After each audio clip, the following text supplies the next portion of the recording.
It's Tuesday morning, and you know what that means. It's time for Chapter Chat. Joining me is Chris Warren, director of the Dothan Houston County Library System. Thanks for joining us, Chris. Absolutely. Happy to be here, Mia. So tell me about this month's pick for National Poetry Month. Yeah, so we're going to do something similar to what we did last year. April is National Poetry Month, and last year we picked Emily Dickinson just kind of as an author or poet in general and highlighted some of her work. So for this year, we're highlighting W.H. Auden and his collection of selected poems. Okay, so tell me about this book. Sure. So W.H. Auden is a kind of a quintessential 20th century poet. He was born in 1907. He died in 1973.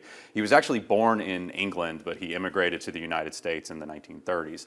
It's some of the most beautiful poetry that you will ever read. And I'll also say, we'll talk about this in a minute, but some of it can be a little bit intimidating, but just in terms of his ability to use words in new ways and in very powerful and profound ways, it's really compelling reading. And the thing I like about Auden, I mentioned that he's a 20th century poet. He writes a lot about the political and social issues of his time, a lot about World War II, for example. And one of my favorite poems by him is called September 1st, 1939. And there's a great passage toward the end of the poem where he says, "There is no such thing as the state, and no one exists alone. Hunger leaves no choice to the citizen or the police. We must love one another or die." And so when you think about the whole horror of World War II and everything that was going on at that time, that's a very powerful statement about how we really need to we need to be able to trust each other, and we need to be able to care about each other. And that's a profound lesson to carry even into today's world. So could you talk about the benefits of reading poetry? Sure. So I kind of alluded to this a minute ago, but Auden uses language and words in really, really powerful ways. And some of it's traditional forms of verse and some of it's sort of new ways.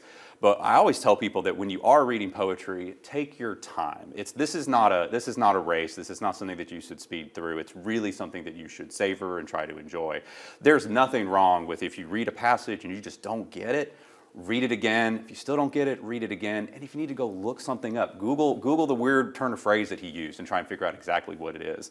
But what I love about poetry is that it helps us take really hard emotions or really challenging emotions or challenging experiences and really, really crystallizes them into a way that most of us can really understand and appreciate. And who do you think this would be a good book for? I think Auden's good for anybody, honestly. Like I said, he covers a wide range of emotions. I mentioned some of what he writes about, the social and political and historical stuff that he wrote about. But he also wrote a poem that's honestly probably one of the strongest reflections on grief. It's called Funeral Blues. If you've ever seen the movie Four Weddings and a Funeral, there's a scene where someone reads it at the funeral that's in the movie. But it's honestly just a powerful reflection on grief and sadness that I think a lot of us can relate to if you've ever lost someone and kind of wish that the rest of the world would stop to acknowledge what you had lost. But Auden, just the spectrum of what he covers and emotions and experiences, it's good reading for anybody. Well, Chris, thank you so much for joining us and presenting us with this book for Chapter Chat. Absolutely, happy to.